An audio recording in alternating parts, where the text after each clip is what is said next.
of our discussion today will be the EU's open strategic autonomy, the new challenges and opportunities.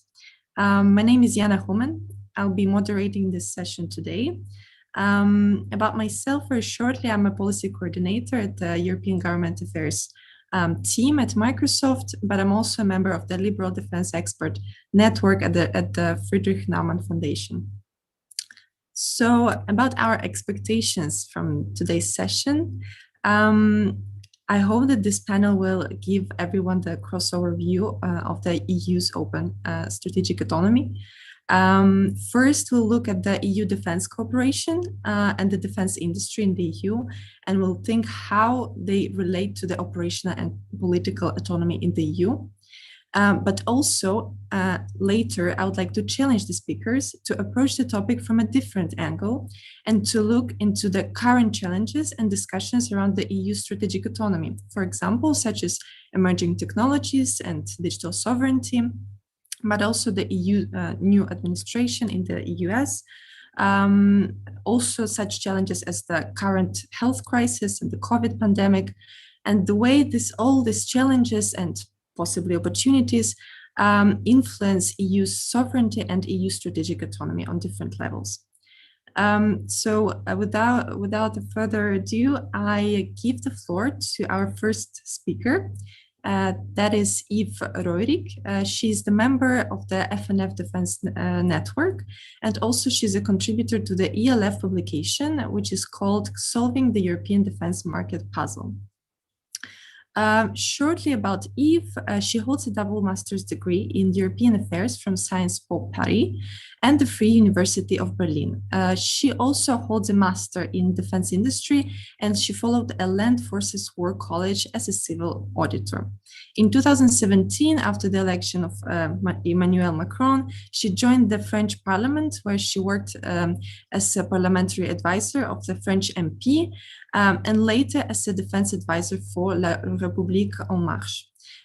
She was also in charge of monitoring the activities of the European Affairs Committee and the Franco-German Parliamentary Assembly. At the beginning of 2021, she joined Safran as Deputy Head of Public Affairs.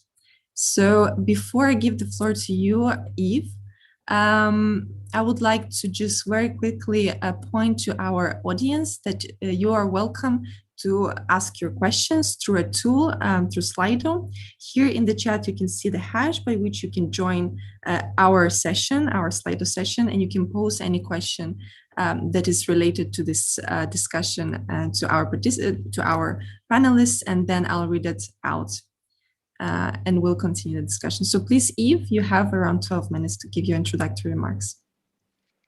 Thank you, Jana, for your introduction. Thank you, everyone. I'm very pleased to be here with you today. I want to mention first that I speak in my name today, but still as a French person with a European vision. As I wrote a research paper for the Friedrich-Naumann-Stiftung last year on Franco-German industrial cooperation, I will answer today's question from an industrial point of view. And I rephrase the question like this: what kind of industrial defense cooperation to build Europe's strategic autonomy? My point of view is that there are plenty of projects, but we all have a different understanding of what the EU should reach in terms of autonomy, and the situation is not perfect. But all the initiatives that has been launched in the last years give hope for the future. It's not easy, but no one said it would be, and it's our responsibility to try to go as further as we can. At the beginning, I want to make clear that I consider the EU as a political project, including in defense and security matters. We have a common destiny, and a path toward a more political and defense Europe has been on the agenda since the beginning of the European integration, but we must say with little success at the beginning, but now it's changing with the time. And I'm very glad to hear a top EU official to call for a geopolitical commission. The European Union has emerged from its economic and technocratic origins, and I think is now ready to assume its power. But before going further, I want to reaffirm that yes, the EU is part of the Western camp and shares its value. yes, the EU, the European defense mainly rests on NATO, but it's not exclusive from a European defense. I think it's very much compatible, and a strong EU makes a strong NATO. And for a political entity to have a defense policy, it's very crucial, because if you don't have any defense policy, you don't have any, your political entity is not viable. But today, it's a pity that some member states have given up on providing their own defense in recent decades and assume being independent on someone else's guarantee of security. Since all European countries wish to preserve peace, which is the most valuable good of the European construction, I think we must not miss this opportunity to strengthen our defense. And it's very important that we trust each other to become more independent. At the European level, the importance of a European military cooperation is, for me, a way to achieve a strategic autonomy. And this is a way toward more European sovereignty, and it's not a means for me to achieve a federal state. Strategic autonomy has been discussed a lot in the last years, and we had a lot of discussion. So I want to briefly give you my definition of what is a strategic autonomy. For me, it's referring to the capability of one political entity to lead alone a military action without seeking assistance if decided. To put it short, it's to be independent. And why do we need to be independent? We need to be independent because we have observed in the recent years an American strategic withdrawal in our near environment. Europeans have to take charge of their own affairs in their regional environment. It is our role to take charge of ourselves. And we've seen that there is a rise of political tension in our near environment, in Maghreb, in Sahel, in Libya, for example. And we need more Europe to overcome those challenges. In the recent decade, threats have changed and doubled, creating a harsher pressure on European states to work together to fight or to prevent interstate confrontation, terrorism, nuclear proliferation, but also multiple security threats caused by climate change or migratory pressures. There are also a rise of political tension between and sometimes with the US, Russia, China, but also regional power like Turkey and Iran. And on top of that list, we have to mention the apparition also of new threats in space, cyber, or intelligence. And all this context forced European, if I want to take up again Mr. Steinmeier's word, stop European behaving like geopolitical herbivores in a world of geopolitical carnivores. In the armament sector, we face several difficulties. The cost of programs are rising for the development and the end product, the final price. The depletion of public finances after the 2008 crisis and now the coronavirus crisis forced us to pool our resources. But the armament sector is also facing other difficulties, structural issues due to the size of our local market, overcapacity in a lot of sectors, and the lack of interoperability in various areas. The situation for me fosters industrial cooperation, which is a means toward European strategic autonomy. Hopefully, there are plenty of industrial cooperation, mainly in free domain between European countries. In information, for example, with the Ariane project for space, power projection, we developed a lot of common aircraft, the Transal aircraft, the A40M, the MRTT, and engagement with the Tigers helicopters, missile, a lot of fighters, Tempest, FCAS, Eurofighter, but also battle tank programs. When listing this project, we can see they are from two types, bi or multilateral program or program led by the EU. Regarding the first type of program, bi or multilateral program, they are facing difficulties. They are driven by national governments, but those governments either protect too much their industry or they insist too hard on the necessity to cooperate at the expense of their own defense industry. But sometimes without any political will, there wouldn't be any cooperation project. The second type of program are the program led by the EU through the OCCAR, and they're also facing difficulties, but those are different ones. Generally, the programs are too complicated because of various national specifications, difficult rules to follow to drive the program with, for example, the fair industrial return strategy. And all this lead to extra costs and delays. The A4TM or the Tiger helicopters are a good example of it. In the end, each state imposes its specification and the end product does not benefit from any kind of scale effect. These two assessments led the EU to come up with new ideas, the PESCO and the EDF, that are welcome to enlarge the market size to reduce cost in favor of integration of national industrial base into a truly European one. But these initiatives should not jeopardize existing capacities, by introducing undue competition between European or by opening the defense market to external competitor as a means to stimulate competition. This assessment is quite severe, but it's not easy to encourage states to cooperate in such a strategical industrial project. And even if it's difficult, I think that defense companies are well aware that time has changed and that their states are not rich enough to grant them forever, and that they need to cooperate if they want to still exist in the near futures. This project must serve as a starting point to allow other European partners to join in and help to build a true European consortium. I think this is vital in terms of sovereignty for all European nations. So how to make those industrial projects successful? I want to briefly come back on a few success factors for you. So the first one is to have a common understanding of the geopolitical context and shared ambition. During the Cold War, this was very easy because everyone had only one enemy, and now we have more enemies and we prioritize them not the same way.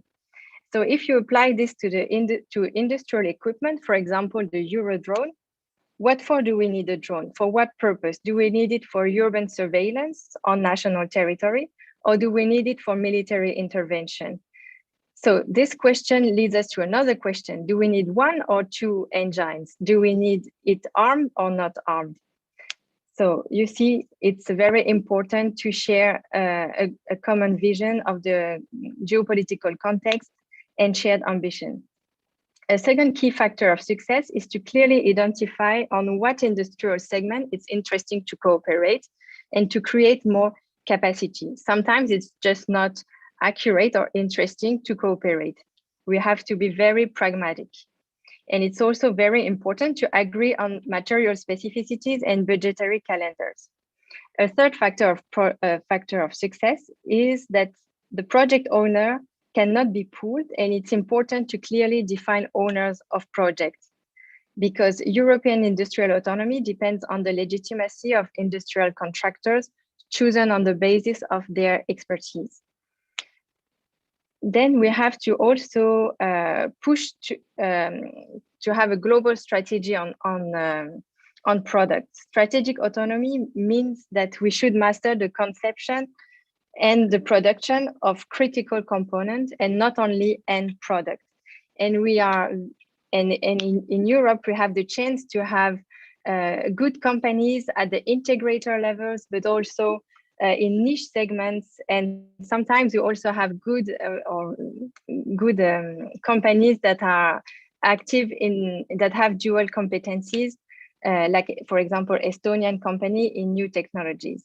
And the last factor of success is to agree on common export rules, because our internal market will never be sufficient enough for a company to ensure sustainable planning. As a conclusion, I want to underline, and this is one of my key messages, that we have no industrial gap in Europe in the defense industry. We can build everything from a bullet to nuclear deterrence. The sovereignty agenda may be a means for Europe to overcome its weaknesses, reduce its dependence, and increase its power.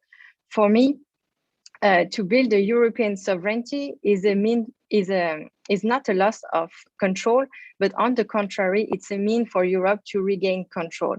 And deeper industrial cooperation is a means to foster this independence. One should be aware that it's not easy, but we should stay pragmatic and push for realistic projects. This is very important. Defense industry is first and above all a mean to achieve political objectives. And this explains why an industrial policy is required and why the appraisal of decision cannot be based only on economic criteria. And my final question to all of you is, why shouldn't we be ambitious? We have everything we need in Europe to be autonomous. So let's go, and we should continue to cooperate, even if it's not easy every day. Great, thank you a lot, Eve, for your introductory remarks. That was very motivational, and also thank you for posing some open questions to all of the speakers, but also a bit for the audience to reflect on what you've been saying. And thank you for presenting this particular perspective regarding the defense industry, defense cooperation, and the way it actually contributes to the EU's strategic autonomy. Before we move on to the next speaker, I would just like to once again point out that we have a Slido which our audience can use to post their questions to the speakers. After we are finished with the introductory remarks, we will move to the Q&A session when I'll be reading out the questions that will be posted through the Slido tool. So once again, to use it, please go to slide.do and use the hash Young Security Conference. And now I think we can move on to our next speaker. That is Mr. Ulrich Lechte, who is the member of the German Bundestag, representing the Free Democratic Party. So just a short introduction about his background. Since 2017, he's been member of the German Bundestag. As said, there he's a chairman of the subcommittee on the United Nations International Organizations and Globalization. Among others, he's also a member of the Committee on Foreign Affairs. He is rapporteur for multilateral matters and the regions of Africa, South America, Australia, and Oceania. He's also a substitute member of the Subcommittee on Civil Conflict Prevention. He's a graduate in the Business Administration, the Administration and Business Academy. Among other memberships, he takes part in the Association of the German Army. So please, Mr. Lechte, I'm giving the floor to you for your introductory remarks. Thank you very much. I couldn't have done it better to present myself, and I'm really happy and pleased to be with all of you today. And I'm also proud that the foundation of Thomas Dehler Foundation made it a second time that we have that Young Security Conference. I was part in the last year, and I was really happy to see you all then by person. We all know about COVID and all that stuff that's gone in the last year. So it's the normal way right now to have it digitally, but I think we are going to have a fun time in the next 1.5 hours together here on Zoom. So the topic is really interesting that you choose for today's discussion with us here. And first of all, I would like to give a view on what's going on in Germany and all the election stuff. You know, we have next election that's taking place all 4 years on the 26th of September. And then it's going to be an end of an era of Angela Merkel. And we are going to have a new chancellor. And that's going to be something special because we all know that elections are still really, really, really important. We have seen that in the election of the last president of the United States. And I think we would be in another state of discussion right now if Trump would have won the last election and would have been able to be on a second term in thinking of what's going to be the future of NATO, for example. And we all know that nothing is predictable. We know what happened to the EU with Brexit in the last year and in the last years. And so we lost one big player when it comes to army and forces with London, but they are still in the NATO. And so all the constructs we built up in the last 75 years after the Second World War are really, really important for the questions of today. So at the end, strategic autonomy is a topic, and you know that Germany still has a defense industry, as do the French have, and there's Spanish and Italian, Swedish, and all around we have people who are building arms and weaponry, but we have a different approach to it. So Germany has really, really strict rules about what's going on to be on export. And so it's a hard time for defense industry to make projects together. And there's one thing that the best thing you can do is to hold the Germans out because of their strict rules. And so that would be something that I would like to discuss with you as well. What's going to be the state of the art in the next decades if we would try to put all the defense industry together to one EU defense industry. That would be the moment when the left wing of German society would have to realize that the strict rules that we are used to are not the ones what the other countries in Europe would like to have as rules for defense industries exports or goods to export. So that's one topic, and that's what I think about the election is going to be the most interesting part, because with a Green Chancellor, that would be the end of the dreams of having a European defense industry that's really working together like we are used to it, seeing what the Airbus Corporation, for example, made in the last years. Talking about autonomy, we have to talk also about what's going on in the world. And we all see that we have a second player rising who is not in the biggest friendship with Europe, like we are used to the friendship of the United States of America past the 45s of the last decade. So we have China on the rise. And they are not only doing it on the economic way, they are doing it also on their defense industry. That's one big point, what they are doing, building up a big navy, having descended between 2014 and 2018, for example, the tonnage of a navy like we have it on the Royal Navy, the British one, or the Japanese Navy. So that's going to be one big point of Western world thinking of what's going to be the big point of the 21st century. I see it in the Pacific. It's going to be the point of China combating the US power in the Pacific. That's going to be a strategic question for Europe as well. On the other side, all of you are experts in what I'm talking about. So we all know that we are spending in Europe 50% of the budget of the US Army in total in the EU part without Great Britain right now, because they left us. And so 50% is a bunch of money, seeing what big amount of money the US is spending on the army every year.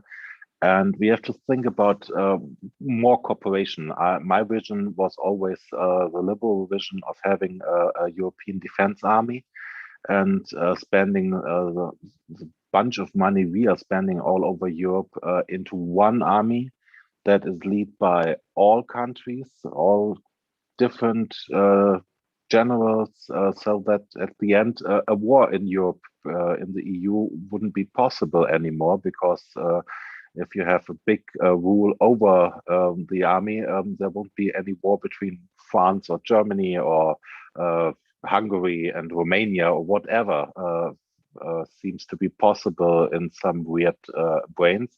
But we have to see that that is a project that's now more near than ever, because Great Britain left us. But we know that the French are special in that point as well, having forced a FAB Grand Nation and all that. So that would be an interesting project. But we see what we are doing in Africa, for example. EU has the capacity to make its own missions, like in Mali with the training missions and all the missions led by France.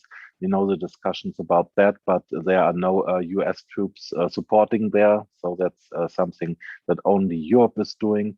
So we have the capacities, but we are not that good in our goods for armory than we should.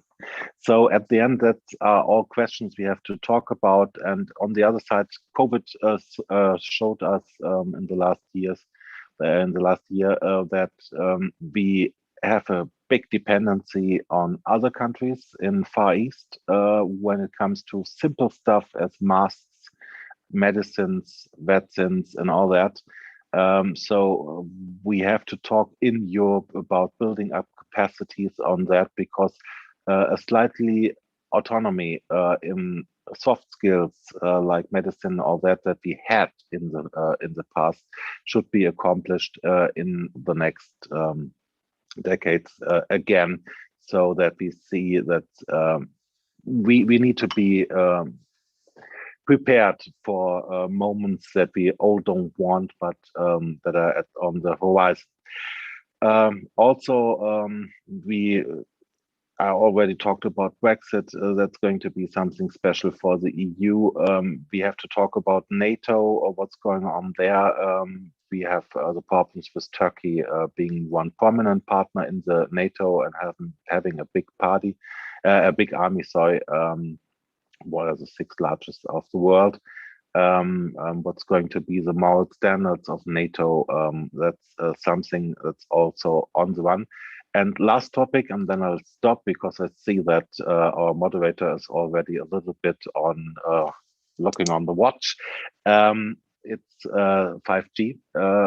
That's also something really important for the security of Europe, installing a system that's going to run autonomous driving cars, but also defense.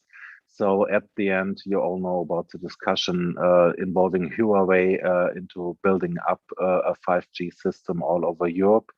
Other countries in Far East, not only Taiwan, but others said no, never ever taking Huawei in our systems.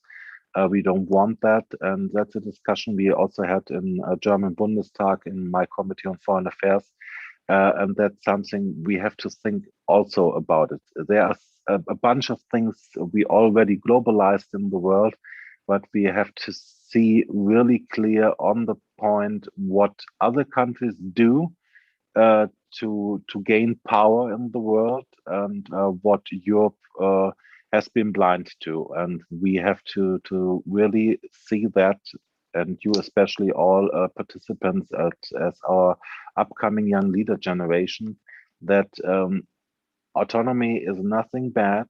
It's something we should have, and we should have all the capacities from soft skills to hard skills to be at the end with over 500 million people aware of our positioning in the world and what we have to defend, being the center of the liberal thinking world and of the Western world, because at the end, the system that the US has emerged 250 years ago out of Europe. So that's our history, and we have to think about history and to understand how the future has to be.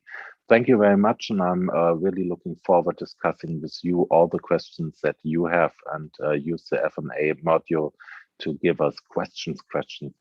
Thank you very much. Thank you a lot, Mr. Lechte. Thank you for your remarks. And great, actually, German perspective, also a bit of political perspective on the issue. I think it's very valuable to having this, let's say, all-around conversation about Europe's sovereignty, but also the EU strategic autonomy. Moving to the next speaker, I would like to introduce you Dr. Gustav Lindström, who is a director at the European Union Institute for Security Studies. This is the European Union's agency analyzing foreign security and defense policy issues. In his capacity as a director, he also chairs the Council for Security Cooperation in the Asia-Pacific EU Committee. Dr. Lindström holds a doctorate in policy analysis from the RAND Graduate School and MA in International Policy Studies from the Stanford University. So please, Dr. Lindström, the floor is yours. Thank you very much, Ms. Human, Jana, for the introduction, and also very happy to be here for the Young Security Conference and to be able to speak with my co-panelists. So in the interest of time, let me focus on 6 quick points when addressing the issue of strategic autonomy. And just to put us a little bit in the framework of this concept, my first point would be to say that from an EU perspective, the idea of strategic autonomy is more of a journey rather than reaching a specific end destination. And I think this is an important point to make, because depending on how you consider it, you have different departure points. And specifically, if you have a vision of strategic autonomy as an endpoint, then you actually believe that you can finally reach some end state by a specific time period, and you also have a very clear vision of what that means. If you instead see it more as a journey, you are thinking of strategic autonomy more as a tool to enable you to reach specific objectives. And it also means that you may never really achieve this. It's a work in process that actually can happen in different areas. And I think that generally speaking, there has been a greater shift in recent years in the debate in Europe towards seeing this more of a journey rather than an endpoint. My second and related point to the first one is that for many, strategic autonomy for the EU covers multiple areas. And as a result, progress towards strategic autonomy can take on different speeds in these different areas. And again, I think this is a critical observation to make, because traditionally, when you talked about strategic autonomy or strategic sovereignty, there was a strong association with the defense industry, but also with the security and defense realm. And I think over the last number of years, there has been an understanding and maybe a greater recognition that this is something that covers different areas, not just security and defense. It's worth saying that there has been developments in the area of security and defense that contribute to strategic autonomy. There were references made just now to permanent structured cooperation, PESCO, which allows member states to come together in specific projects having to do with the defense requirements. I think there was also a reference to the Coordinated Annual Review on Defense, the CARD process, which allows EU member states to compare notes when it comes to their defense plans, and also to see what kinds of new procurement objectives they might have. There was also a reference to the European Defence Fund. So in all of these areas, we have seen progress, and this goes way back to even the European Council meeting in 2013, where the big topic was defense matters. And we also saw in the EU Global Strategy of 2016 that there was a push for greater emphasis on defense initiatives. So we're starting to see that now. And there are a lot of developments. I don't think I will go too far into them, but let me just flag a couple of important developments in this arena. Also because Yves mentioned quite a bit already, but the final CARD report that came out in November of last year identified 55 fields across the capability spectrum in which EU member states can collaborate even further to have synergies. And this would be something that would be helpful for strategic autonomy, but also for more capability. We have synergies. We have an action plan now for synergies between civil, defense, and space industries. This was a document that came out in February of this year, which also looks at emerging technologies such as AI and quantum computing, but also the future shape of cloud and processors. So very interesting kind of putting together a lot of thinking there. And we have some platforms that we know are on the horizon. Yves mentioned several. There's also the Future Combat Air System, which is the 6th generation fighter aircraft expected in 2035, 2040. So lots of developments. But I would like to say in this point that it's not just security and defense and industry. We can also think of strategic autonomy happening at the political level for Europe. And that means, for example, when there are discussions about whether or not the JCPOA, the agreement with Iran, if that's going to continue or not, that Europeans have decided that they will continue to reinforce or to continue with that process, even though the United States left it under the Trump administration. So that's political autonomy. You could think of autonomy in the economic realm with respect to the role of the international role of the euro. There's definitely a role for thinking about autonomy in cyber when it comes to digital capabilities. And I think Ulrich made the reference to the 5G discussions, and of course also space. You can think about capabilities in space being very important. So I think that because of that, strategic autonomy may advance at different speeds in different areas. A third point, maybe that's also important to note, is that achieving strategic autonomy in some areas may not make economic sense, or it might not be in the economic interest of the EU and its member states. And I think one example area here, just to illustrate, is when it comes to semiconductors. There have been lots of discussions about what the EU needs to do to enhance its access to or its capacity with semiconductors, especially now that there have been some disruptions. But some analysis suggests that this is a very specialized industry that incorporates software, wafers, design and fabrication, and expertise is across a number of countries like Japan, South Korea, Taiwan, the United States, and European countries. And it requires a very close collaboration across these countries to enable the most advanced chips at the very smallest size. And if Europe is going to go and enhance its strategic autonomy in that particular area, would be extremely costly and could also have implications for the quality of these chips. So we need to also balance, of course, the requirements that we set ourselves, but also collaborating with like-minded countries. And this is also a very strong thing to think about when we think about the transatlantic relationship now, and also when we discuss things like 5G, but also looking forward to the next generation, 6G, in 2030 and ahead. Maybe now is a good time to see how we can work together on that. Let me just finish with 2 points, just to be a bit briefer.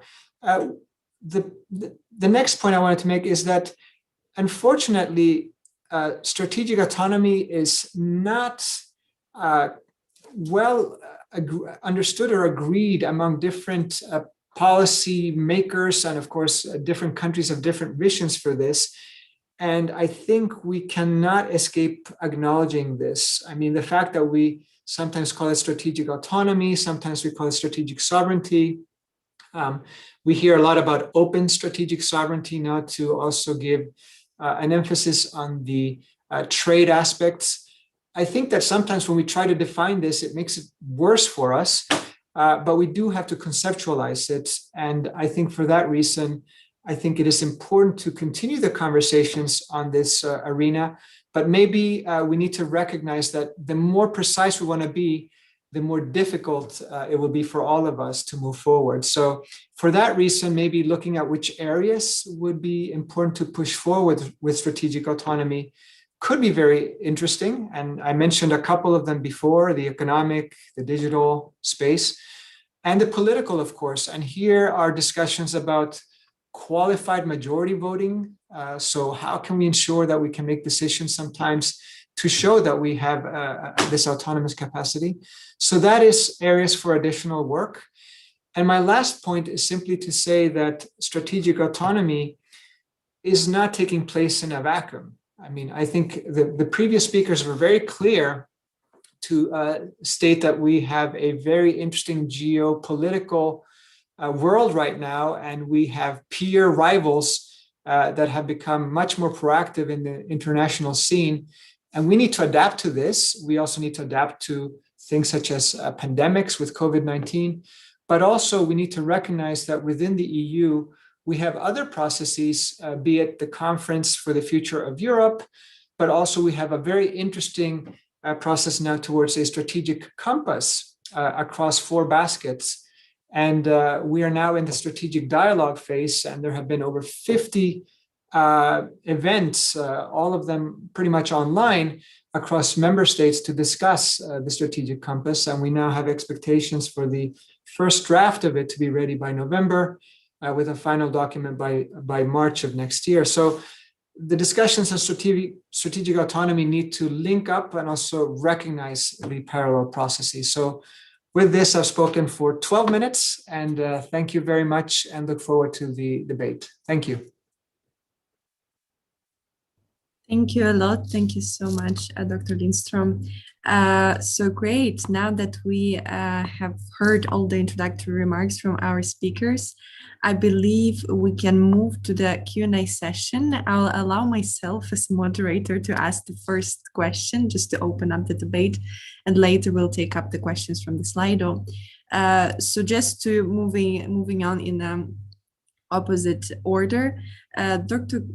Lindström, following up on the points that you just mentioned, we've heard that there are many areas, there are many sectors that build on and build up the strategic autonomy of the EU. So these are defense, political, and even economic areas that actually develop the EU's autonomy. And there are also different ways we can call that. We call that strategic autonomy, EU sovereignty, open strategic autonomy for trade. Also, we talk about digital sovereignty, etc. But with all of those concepts, there's also always a question, where is the line between building the autonomy and becoming a protectionist? And we know that we hear this from the international partners, but also we hear those discussions inside the EU among the member states. Where is this line, and how does the EU actually build its autonomy in all these areas without becoming protectionist? It's a question to you, Dr. Lindström. Jana, thank you. Would you like me to answer now, or shall we? Sure. Yeah? Let's Okay. go. Please. All right. Well, this is, of course, a very important question, because for many on the outside, when they hear that in Europe we're talking about strategic autonomy, they indeed see or perceive the EU and its member states then to want to close themselves up, maybe. And perhaps when there are discussions about transatlantic collaboration or even EU-NATO relations, will argue that if Europe goes in this direction, it is bad for such relations. It is also an unnecessary duplication. So it is important to think about this. And right now, the messaging from the EU is that building the strategic autonomy or sovereignty is not inconsistent with having strong transatlantic relations and having strong EU-NATO relations. Why? And I think both Ulrich and Yves mentioned this, is that a more capable Europe means a more responsible Europe that can be a stronger partner and can actually contribute to solve these challenges that we share with our allies and also with like-minded countries. And for that reason, I think it's very critical that when the EU is thinking and its member states are thinking about strategic autonomy, that it doesn't fall into the thinking that this is about creating a fortress Europe, which is a very loaded term, but that this is indeed working together with our like-minded partners. And in some areas, we'll have to also work with those that we don't always agree with, be it on issues like climate change or other areas. So it is, in a way, a rather pragmatic approach But because of that, and I mentioned the example of the semiconductors, we need to calibrate when we do this. But it is a global world. And, I was thinking that another example that I tend to give is, if you think about the Airbus A380, the last one was just delivered a little while ago. It will no longer be in production, but that aircraft, the biggest aircraft, that was 4 million parts by 1,500 companies in 30 countries, and many of them not European. It is just natural today. I mean, the pandemic has changed this a bit, but this collaboration of having inputs from inside and outside the EU will have to continue if we want to be competitive in the both technological, but also in the industrial and economic arena. So that was a long answer to a very specific question, but I think it is a critical question. And I think probably my co-panelists will also have very strong views on this. Sure, great, thank you a lot. I now want to move on to look at Mr. Lechte, because I would also like, and I think the audience would also like to hear his view on this question that was posed just now. So the strategic autonomy versus protectionism, but also I see that one of the participants actually posed the question also directly to Mr. Lechte. So I'm just going to read it out and I'll give the floor to you to answer both of them. So the question is the follows. Mr. Lechte, you proposed the European army. Is there a scenario in which this is realistic? First obstacle, who will decide if troops are to be deployed? Please, Mr. Lechte, the floor is yours. Yes, thank you very much. That's the question of the European Defense Army is something I said it's still a vision. We have 27 armies with their own administration all around, and some of the guys being generals don't want to participate in such things. And I already talked about the problems in the thinking of using army, seeing the French perspective, the German perspective. So we have 27 different perspectives in that, but with Brexit, there is a share of time for that. We now have 2 or 3 years where we could achieve that. It would have been more achievable if Mr. Trump would have succeeded in Washington, because now it's not that high, at least high again on the agenda. Before there were some people who were talking about that it could be possible that Mr. Trump would destroy NATO and the bondings, and we now saw that Mr. Biden made his first steps to solve the problems in the friendship with Europe, and I think he did a better job than before the guy we had in front of him.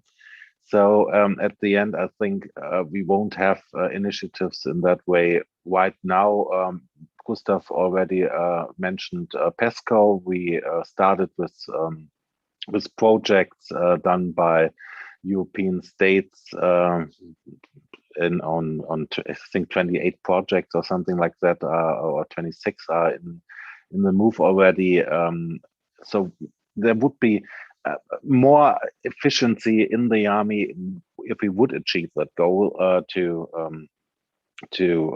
get a European Defense Army. Talking about the budget and all that, having one administration. The obstacle of who would send the troops, it won't be any nation anymore. It would be a high European institution, something like the European Council, so that people have to decide on that, and we would have to answer the question about is that going to be by majority or whatever. It couldn't be a part of being that everybody has to say yes to that, because that's not the right thing with an army, because in the moment of defense we have to do the stuff we have to do just in hours and not in normal European discussions on years. So you see the point there. And the other question, Gustav already made a big statement to that. Well, we are living in a globalized world, and he talked about the A380, but at the end, we all know that the bonding of the economies of Germany and France in front of the First World War were really, really deep. And they started war in spite of that really deep economic relation, and we see that on the Republic of China and People's Republic of China problem. So Taiwan has more than 50% of its economy based on China, but they are still in a big struggle, and we don't know how that question to the answer of these two countries is going to be. So at the end, economy is a good thing to make people don't do war things. That's one big point of the euro and the installation of the euro in Europe. But at the end, that is a part of our peace project here, and we are more pacified in Europe than in other regions of the world. And so at the end, globalization, economy, exchange between the partners of the world is a wonderful thing, but I don't see the point that at the end we don't need defense or defense industry because of all the good globalization we installed in the last years. We see the trouble at the WTO. We see the problems on attacking the multilateral system we installed after Second World War. So at the end, it's a point that we have to have in mind, but it's not the point that will make that world better as we like it to be. At the end, there's always some stupid guys who do things we all don't need to see. Okay, thank you a lot. Now I would like to turn to Eve and pose you the following questions. So during your introductory remarks, you mentioned the lack of interoperability as a challenge for the EU defense industry and cooperation. So how can we address this challenge? And also to merge this question a bit from what we saw from the audience, how can the EDF, the European Defence Fund, and the EU industrial strategy that's been recently proposed help actually to deal with this challenge? So over to you, Eve. Thank you, Jana. Indeed, interoperability is very crucial and it's also a way toward a European army. If I want to take again Dr. Lindström's word, European army is for me more a journey rather than a destination, because I think this destination is very far away from us. And as Dr. Lechter said also, we still have a lot of issues to deal with to end or to create a European army. How to achieve more interoperability through industrial cooperation. I mean, if you cooperate at the industrial level, then you know how your equipment works and you know what for you've built it. And then you have to train your troops together. I think this is also very important to reach interoperability.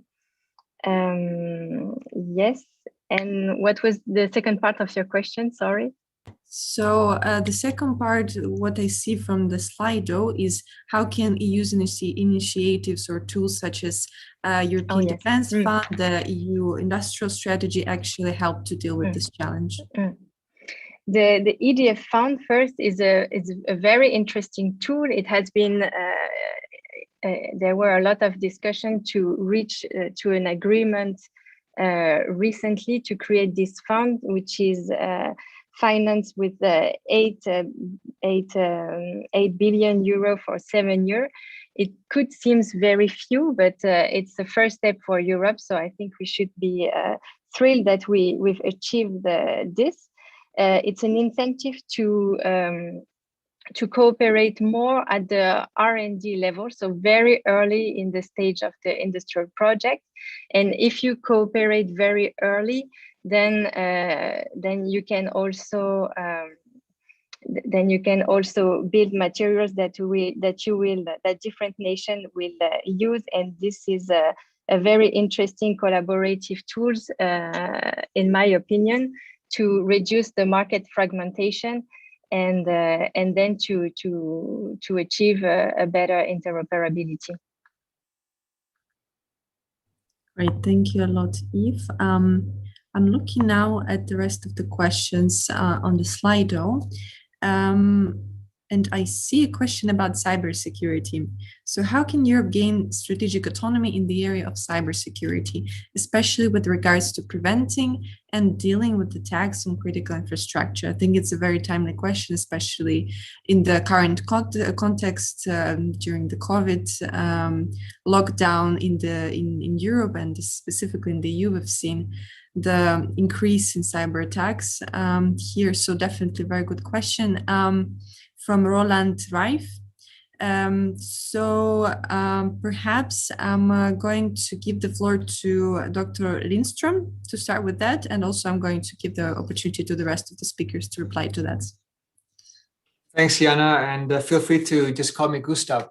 But with respect to these issue of cyber and autonomy, it is a tricky one because, of course, we are to some degree all in the same boat. I mean, every day you hear about country X or company Y who has been affected by some kind of malicious software. So for the EU, I think this has crystallized the most in the discussions about 5G.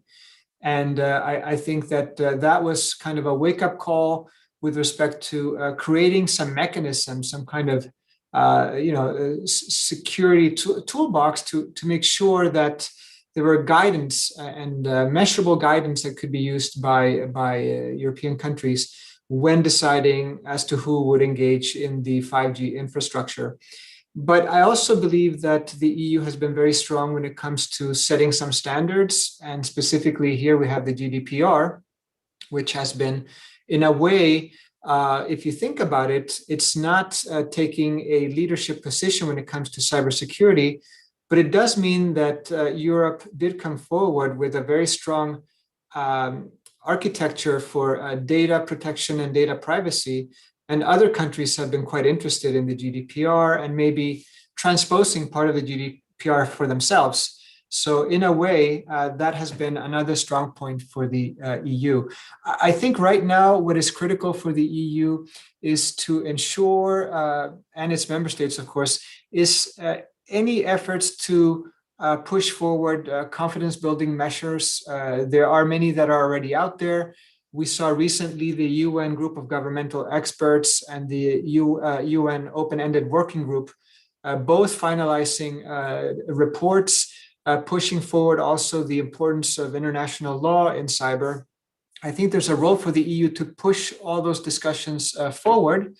But more importantly, and this relates a bit to the issues of emerging disruptive technologies, I think for us in the EU, it's critical now to understand that as we move towards a society where the Internet of Things or the Internet of Everything will enable us to have these smart cities, to have the the autonomous vehicles, make sure that the smart grid is really a smart grid. I think that will mean a lot of vulnerabilities for our societies. And if we don't build security into the design of these sensors that will be used in the Internet of Things, but also perhaps data protection elements, we might suffer further down the line. So I know that this is a known fact, but it's simply so difficult to do because there are many different standards. And of course, now that you introduce also AI into it, and the fact that there's more machines talking to each other, the disruptive potential in the cyber realm and the critical infrastructures is quite real. And this is an area where Europeans can be quite vulnerable. So I hope that we can continue to put an emphasis on preparing today to limit the chances that our societies become disrupted over a long time, because we rely so much on cyber and these sensors to connect everything. Yes, and Great, first of thank all, I you. would like to say thank you to Eve for my promotion to being a doctor, but I don't have one, so I'm not honoris causa or something like that. So just take the doctor away again. I'm grateful that I don't have one, because nobody can take it from me. In a political debate in Germany, that's one big topic always about the paperwork of the doctors in the politics. What I want to say about the topic is we just have installed a cyber command at the German army. I think 10 years too late. It's always the same. We are lacking of the correct answers to the real questions of today. Cyber is one big topic, because we have to realize, we realized it once in the Y2K problem, what would be the world without computers and all that. And now 20 years later, we have 2021, and so much is dependent on that all the computer stuff and the cyber is working fine. And we all know about the attacks on the German Bundestag, for example, done out of Russia. We know, I have a brand new example. We just had a party convention. We never mentioned that in press, but I'm going to mention it here because we are a real inner circle. We had a bunch of attacks just on that party convention for 2.5 days. Our experts were the whole time on war in behind to make the convention go through. And the attacks were not simple ones. That was a real hard little war in the scenes behind. And so at the end, cyber is going to be the question in the war, Führung, war, yeah, you know what I'm talking about, in the art of war in the 21st century. And China, for example, has a huge amount of people in the system who are just doing that. It's 10,000 of people who are just doing cyber stuff. And that's something we don't have in the capacities in Europe. And we have to build that up as well, because cyber is good functional. Cyber is crucial for our working, for our economy, for all. So that's a big topic. Thank you. And over to you, Eve, on how the EU can build its capacity to respond and protect its critical infrastructure from the cyber attacks, but also as an additional question to you is on the emerging technologies and disruptive technologies. As Gustav already mentioned, this can be quite a challenge for the EU. So I'm handing this over to you. Do you think the development of the new technologies is a challenge for the EU in terms of its defense capacities, or is there an opportunity? Yes. Thank you, Jana, and sorry, Mr. Lechte, for the doctor title.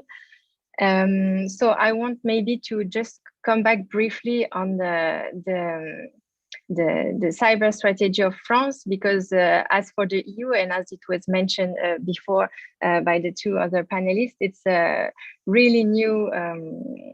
Like the EU and Germany and France and a lot of other countries took this challenge a little bit too late. And for France, we have a cyber commandment only created in 2017, and a national strategy that was built up in 2018. So as you can see, it's very new, although the cyber threat and cyber attacks did not start in 2018.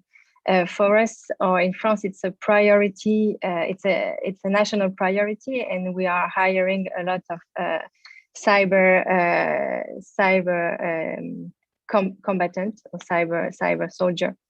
Because it's very important for Europe to prevent, to detect, and also to attribute cyber attacks when they are done, because I think it's one of the biggest challenge to come in the next years. As it has been said, Europe is evolving in a very unstable environment, and we rely so much on cyber, on sensor, etc. So we have to take care of this issue. And I think, as it was said by Dr. Lindstrom, that Europe is a normative power. And maybe we have a word to say in that, to create standards that would prevent us from being cyber attacked. And as you were saying, the army do also have to take this challenge very seriously and be able to build cyber equipment, but also to act in environment with cyber attacks, and to not to rely too much on new technologies. Okay. If I may add 2 points to that that just came into my brains right now. It's one point that the specialists we need for the army, for example, that needs a new system of army wages, spending money to give them enough money to hold the specialists. It's sometimes that they do have specialists, but they are leaving after the 12 years of being in the army and getting highly paid jobs in the economy. And that's a problem in there. And another thing, I just realized when Eve was talking, she was talking about France having that on the agenda being a national priority. It should be a Europe priority. That's something I'm missing. I missed that also in the COVID-19 period. Everybody in that club of 27, every nation has their own answers for something. They are not talking anymore on a Europe-based level. So that's something we should achieve in the next years or accomplish to get that back. That if we have a big problem, that's a problem for all European states. There should be more cooperation and a European goal for that. Thank you. So maybe if I can continue with you, Ulrich, just a question from the audience, and I think the rest of the speakers can also reply to that. It concerns the lethal autonomous weapon systems. So should there be a worldwide ban on lethal autonomous weapon systems? And if so, should the EU autonomously or unilaterally put such restrictions into law? This is a very specific and interesting question. So I would allow you to maybe take a first word on that, and then we'll continue with the rest of the speakers. Well, as you don't know, but I will share it with you. I'm a Trekkie, and in Star Trek Next Generation, the Captain Picard 1701D Enterprise, there's that planet where weaponry defense industry was so good to install systems that banned all human life on that planet. That's nothing we want to achieve with our techniques and with our weaponry systems. But we do need systems who are capable to do it without using human resources. So at the end, I'm a friend of systems that are who serve mankind or the human being, and I would like to have the last red button to say I destroy that weapon. So artificial intelligence in that systems is something everybody has to see. It's slightly difficult. Just autonomously working systems, never ever we would have had.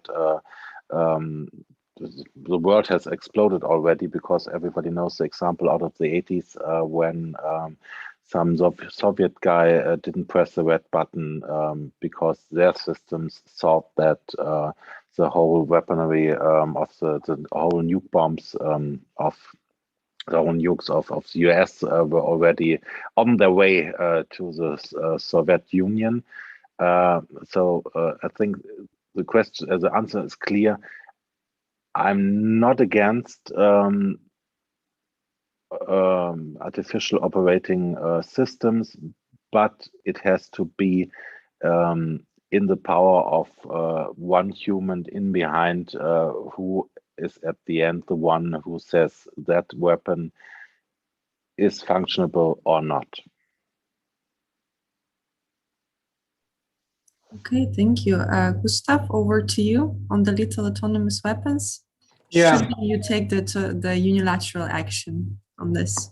Yeah, well, I mean, first of all, there is an ongoing debate on this issue that has been happening for several years, and this is happening in Geneva under the discussions relating to the Convention on Certain Conventional Weapons, so the CCW.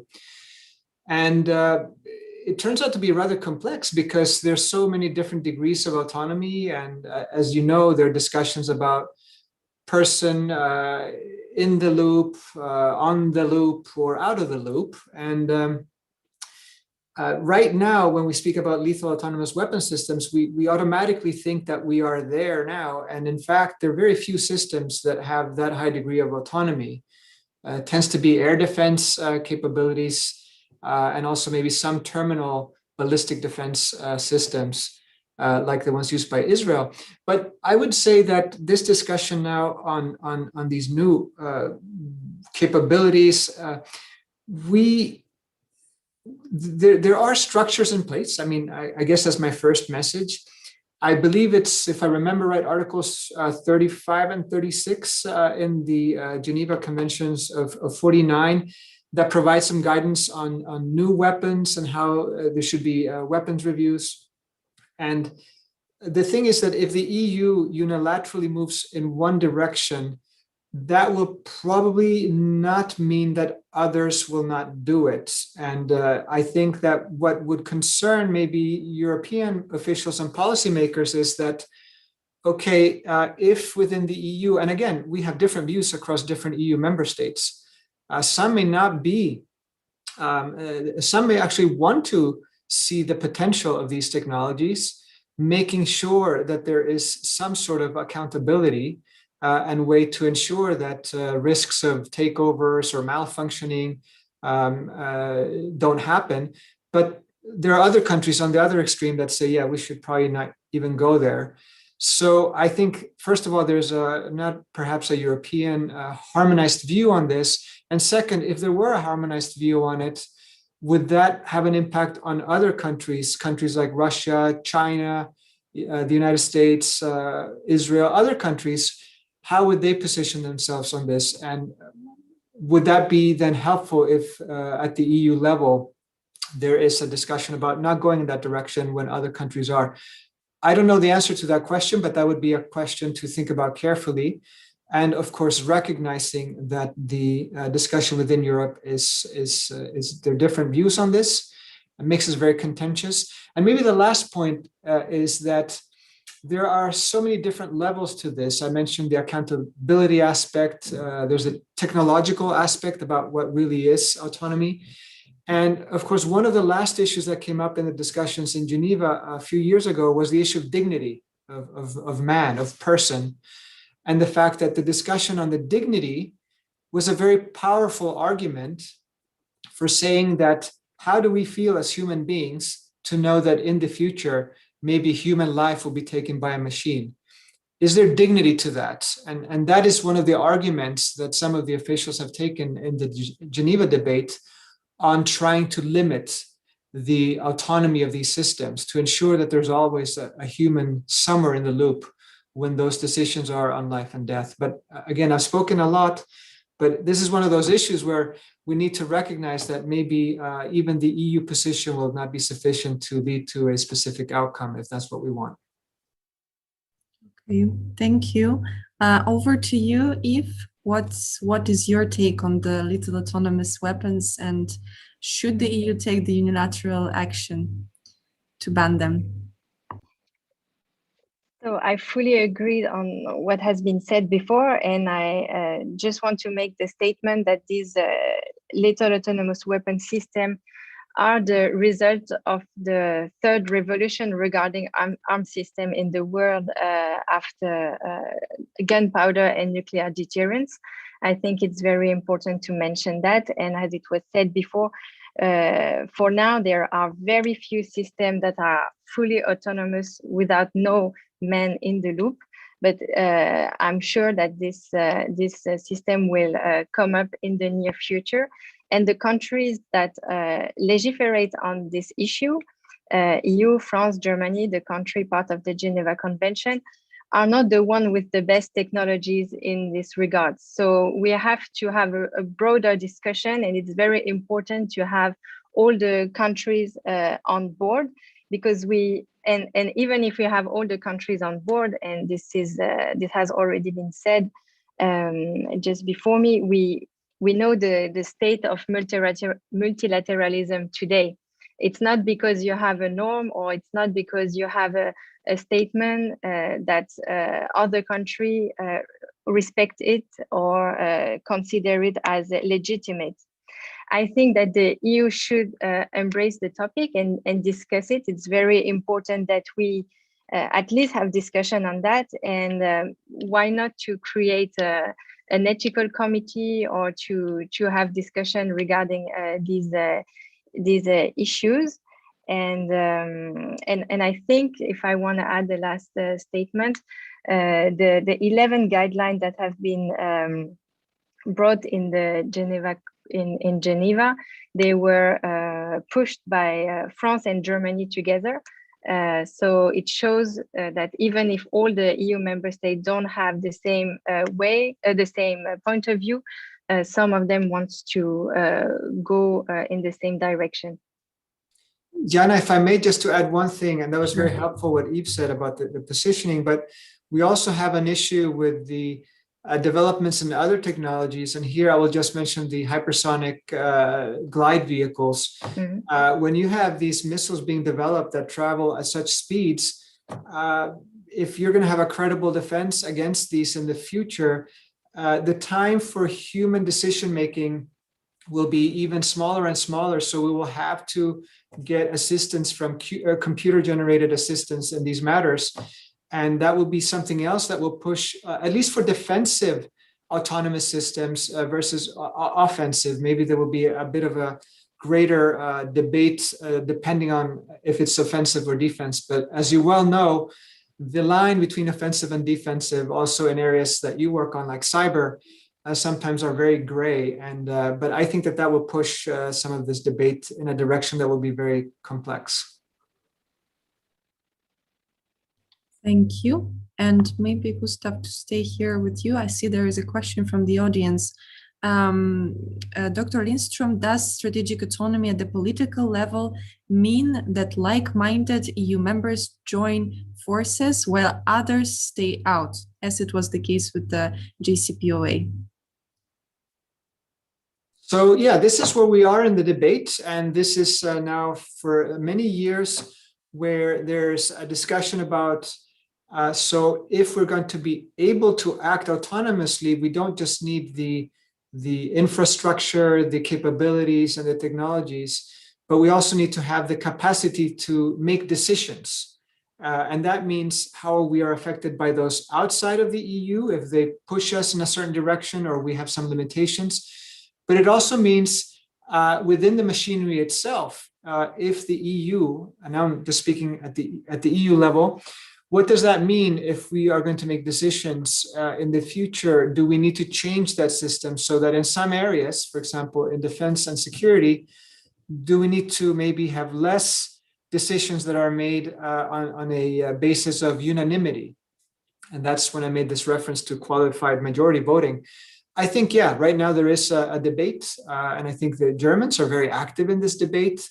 And with Ulrich here, maybe I don't want to summarize that position, but clearly in Germany, there have been discussions about, for some areas that are maybe not at the most intense spectrum level of conflict, but if you have a political statement that needs to be made at the EU level, if you have QMV, that means that you might have a statement that comes out at the EU level where not everybody has to agree on it. And that way the EU can have a stronger voice, perhaps show its autonomous voice a bit stronger. And we avoid having maybe a strong outside power like China or Russia, to just give two country examples, that are able to influence one EU member state or two to maybe not take part in such a statement, and for that reason block such a statement. Now, QMV is not the only solution or the only option. There's constructive abstention as an opportunity, maybe for missions and operations, where one country says, look, we are not going to block this, we're not going to veto it, but we're going to abstain and we are going to pull out. We're not going to be part of this. But the rest of you, if you feel like you want to move ahead, please go ahead. So I think that debate is not new at all. And there are certain tools in the treaties to consider this.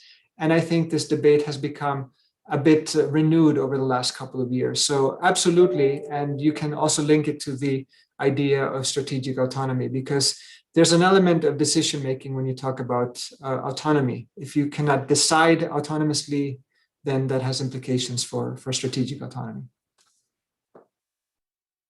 Okay, I see that we have 9 minutes left, so I'll just allow myself to pose the last question. I think it would be great if we could also touch upon the transatlantic element there, and I would allow each of you to comment on this. So since we've seen the new administration across the Atlantic, and following the EU-US summit, and also the developing discussions also in the area of technology, the introduction of the Trade and Technology Council, we see that there are new developments, new discussions about the EU-US relations. So I would just like to ask each of you, how is it going to impact the EU's strategic autonomy and our, let's say, EU's internal discussions on that? So please, maybe Eve, we'll start with you, and you have 1.5 minutes. So to briefly answer your question, I think, yes, it's important to take into consideration who has the power in the US to conceive the transatlantic relation, but we should also think by ourselves and be prepared to all kinds of eventualities and possibilities in power changing in the US. So that would be my very short answer. Great. And just briefly also to say that I really think that the stronger we are in Europe, the more trustful we looked in the eyes of the US, and we have to show them and to prove them that we are responsible and reliable partners. Sure.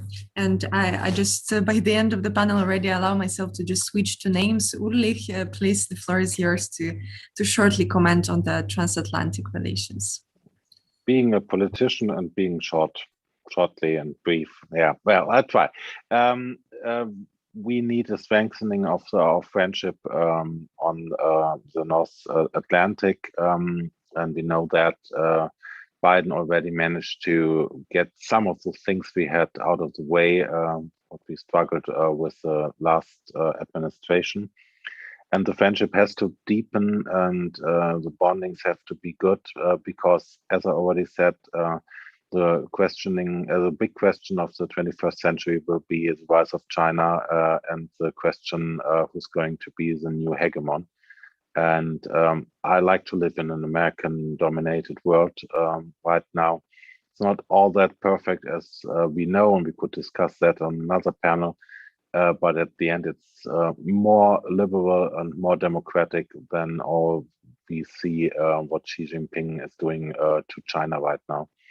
So at the end, we have to relate on our friendship.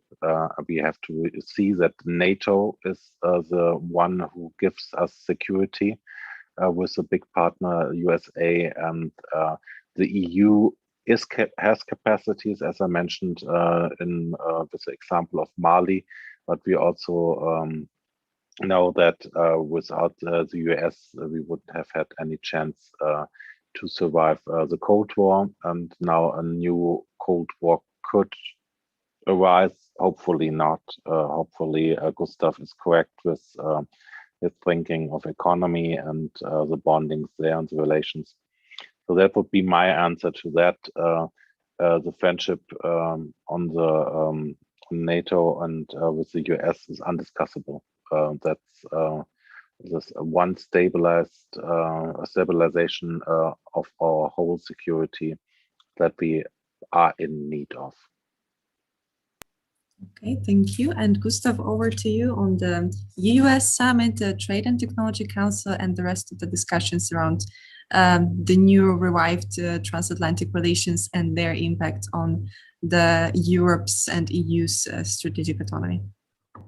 So just, I would like to reiterate that we now have a golden opportunity to strengthen and revitalize the transatlantic bonds.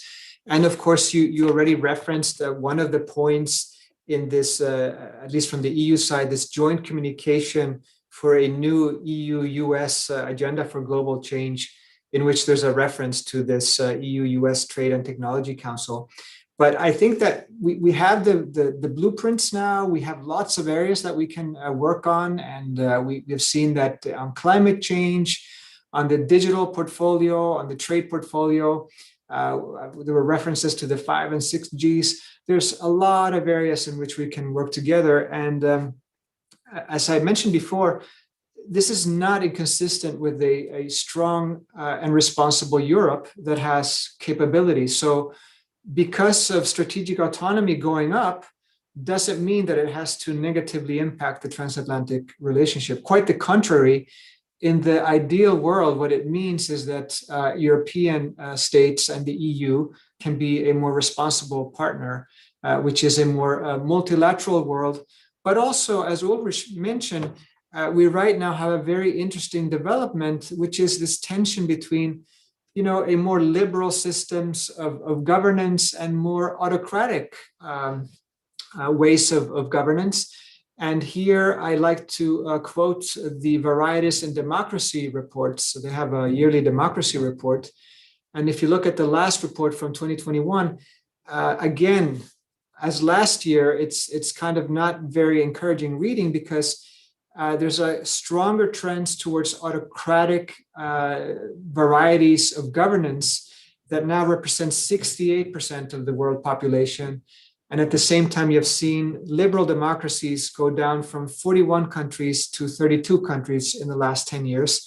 So we have different ways of governance, and these two models, I think that the United States and Europeans and also other like-minded countries in other parts of the world would probably like to promote, or at least encourage, a liberal democratic system. And for that reason, it is very critical that we work together with like-minded countries, but that we also have a dialogue and discussions with those who don't see things eye to eye, but that we always hold our values as the guiding principles for our action. So I want to finish with that very, very global kind of upper level focus on the values at the end of the day and how that should guide our transatlantic partnership. Thank you. Amazing. Thank you a lot. And with that, we actually have approached already the end of our session. So I would like to conclude our discussion here, and of course, thank the brilliant panelists that joined this session today. So we briefly touched on many different, let's say, sides of the EU's strategic autonomy. We discussed the political elements of it. We discussed the defense cooperation and the industry and defense industry role in building the strategic autonomy of the EU. We discussed even shortly the economic elements to it, the development of new technologies, the digital sovereignty partly, as well as the EU-US relations and their, let's say, impact on the EU's open or not open strategic autonomy. So with that, I would like to thank everyone, also the audience, for posing very interesting questions and participating in the Slido. The next session will look into the health security with also a very interesting set of speakers. So I would like to once again thank everyone, and I'm giving over to the next moderator and the next panelist. And I think we still have 1 minute before the beginning of the next panel, so that we all can just grab a cup of coffee or a bit of water, and we can stay tuned. Thank you, everyone.